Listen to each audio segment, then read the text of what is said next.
Don in London, hello. Saturday, 28th of March 2009. All my videos so far really all about recovery from addiction, and that's addiction to either substance or addiction to behaviour, or both. My addictive substance was alcohol, like a lot of people, and my behaviour at the time, mostly workaholic, trying to be perfect, trying to be right in relationships, never quite okay, never felt good enough, and still striving for perfection because that's what I thought other people wanted. And I couldn't even measure up to my own standards, so how could others measure up to mine? That was a question asked once of me. How do I forgive people? And the answer is I used to forgive people all day long, but never myself. So hypocritical probably, setting such a high standard for myself and never expecting the same from others. Or an anticipation maybe. I don't know, that there is a conundrum there. But these days I just try and make one day work, this one day. And what helps me a lot is going to the fellowship of Alcoholics Anonymous. And it saved my life and helped me understand what is spiritual, what is emotional, and what is physical well-being. Those are the only measures really that really matter in life to me at the moment. Spiritual, emotional and physical well-being. And whatever happens then is as life is determined on life's terms, as reality is. And the gift really of sobriety is less denial about the truth and less filters blocking out the truth. So I feel gifted, maybe on my way to being a normal human being.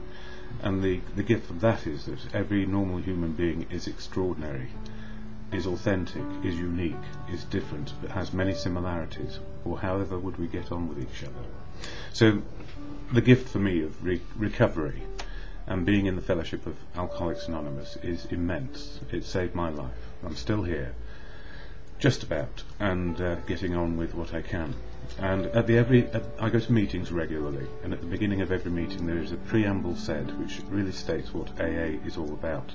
I don't speak for AA, I just speak about what it has done for me and what happens on a daily basis. So this is the preamble, shared at every meeting. Alcoholics Anonymous is a fellowship of men and women who share their experience, strength and hope with each other, that they may solve their common problem and help others to recover from alcoholism and deal with noises off in the background. The only requirement for membership is a desire to stop drinking. There are no dues or fees for AA membership. We are self-supporting through our own contributions. AA is not allied with any sect, denomination, politics, organisation or institution, does not wish to engage in any controversy, neither endorses nor opposes any causes. Our primary purpose is to stay sober and help other alcoholics to achieve sobriety. And I was smiling when I was saying that, because very often places where we meet, the meetings of AA, often in halls or church halls or vestries or basements, you name it, but there are always noises off and things going on around which can interfere with one's train of thought. So I may have a morning like that. What helps me along and what I include in these videos is some of the daily readings that are available in the literature of AA. But before I go on to that, I just want to say a bit about how am I feeling today. Well, I feel lonely. And why? Because I'm still in a singular place, and what can I do? Accept where life is today. So loneliness is one of the difficulties that we can find when we break up from relationships, and especially if we don't want them to. That's the gift of sobriety, if you like. We see that we have broken up, and still I don't know where I am with that, other than I can still cherish every moment spent in the company of another person I'm not with anymore right now. And I don't know what to say about that. I'm just a human being getting along. So I feel that isolation is something I need to avoid at the moment, and the only way to avoid isolation is to get out in the world and do things. And part of that will be going to a meeting this morning of the fellowship, a spiritual type meeting at the Hut just off Flood Street, off the King's Road in Chelsea, and then later another meeting probably at Eaton Square tonight, either the 7 or 9 o'clock. So I have things to do, and I've already been in touch with my mum. Keeping in touch with people is so essential if we want recovery to work, because what our disease tells us is isolate, drink and die. That's what happens, and far too often that happens. And I don't know that there's a person out there who won't have somebody who is having a problem with drink or drugs or some sort of addictive behaviour. We are human beings, and it's a very human thing to become addicted to anything, be it substance or behaviour. Or how else would I have done it? I'm an ordinary person, and I got it, with whatever it was the deficits in me which made me fearful and want to blot out reality. It's the same for everybody, actually. We can all get into this malady if we're not careful. So, the literature, daily reflections for today. I like these daily reflections in March. It's all about step 3. And step 3, so I get it right, 12-step program, 12 months in the year, 1 step a month in this book, Daily Reflections. Step 3, made a decision to turn our will and our lives over to the care of God as we understood Him. And my understanding of God can be from an agnostic, atheist or God-believing point of view. It depends on my life experience and where I am with things at the moment. What is working for me is Gandhi's understanding, which I share, but it's just another person's opinion. God is truth, God is love, and God works through people. So the shorthand God statement, if you like, for me, is about truth, love, and wisdom learned from others, and experiencing life, so I learn my own wisdom. And every day I graduate 1 more day, knowing a little bit more, which hopefully helps me in my life. So, March 28th, in the Daily Reflections, equality. Our membership ought to include all who suffer from alcoholism. Hence we may refuse none who would wish to recover, nor ought AA membership ever depend upon money or conformity. Any 2 or 3 alcoholics gathered together for sobriety may call themselves an AA group, provided that, as a group, they have no other affiliation. And it goes on to say, prior to AA, I often felt that I didn't fit in with the people around me.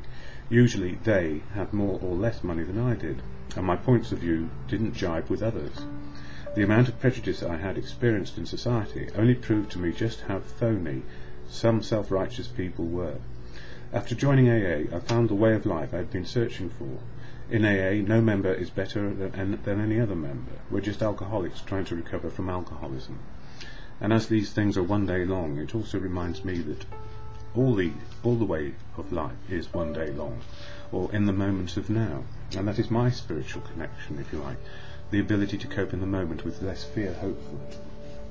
But I get fearful about life, and when I get hypo, because I'm type 1 diabetic and I go nearly unconscious, I always worry about being on my own and what am I going to do, and of course it's out of my hands. But anyway, As Bill Sees It, the other book I use, which I get a lot of solace from this, because there are a lot of people in AA who have their own ideas about what AA is or isn't.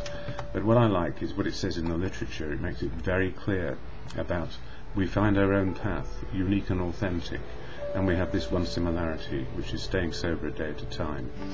So, on page 61, resolving fear. Fear somehow touched about every aspect of our lives. It was an evil and corroding thread. The fabric of our existence was shot through with it.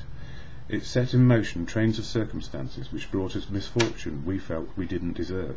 But did not we often set the ball rolling ourselves?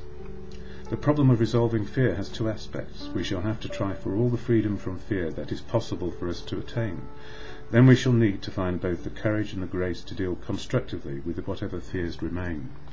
And the gift in all of this really is saying, in AA, in that reading in this book, and saying quite categorically, equality of opportunity, and we are the same size regardless of whatever material or other facets of our character we may have. We are all equal in the eyes of everyone, if we've got it right.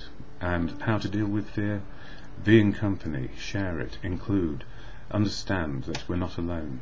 And what helps me immensely every single day is that serenity prayer, which puts in motion an understanding that serenity is neither good nor bad, joyful or sad. It's just as life is, and it's God, grant me the serenity, or truth, grant me the serenity to accept the things I cannot change, courage to change the things I can, and the wisdom to know the difference, so often learned in the company of people who are recovering one day at a time.